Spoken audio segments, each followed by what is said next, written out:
តឡាយប្រភេទកំប៉ុងធ្លាប់ញ៉ាំហើយឯងប៉ុន្តែថ្ងៃនេះខ្ញុំនឹងមកធ្វើខ្លួនឯងទៅតាមដានទាំងអស់គ្នាពីរបៀបធ្វើអត់មានអីពិបាកគឺងាយខ្លាំងមែនតើមានតែ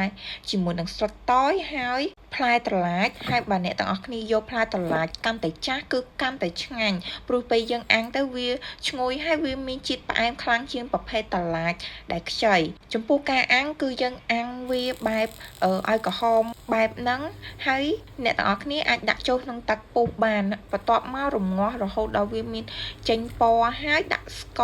រឬក៏ប្រភេទស្ករក្រាមក៏បានដែរពេលដាក់ហ្នឹងអ្នកទាំងអស់គ្នាគួរតែភ្លក់ថា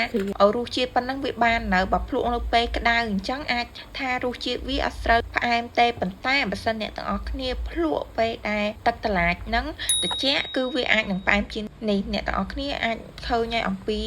ការធ្វើទឹកត្រឡាចហ្នឹងគឺងាយខ្លាំងមែនតើធ្វើនៅផ្ទះទុកញ៉ាំក៏បានដែរហើយល្អសម្រាប់សុខភាពទៀតអ្នកទាំងអស់គ្នាអាចសាកធ្វើខ្លួនឯងបានហើយវីដេអូនេះមានប៉ុណ្្នឹងឯងអ្នកទាំងអស់គ្នា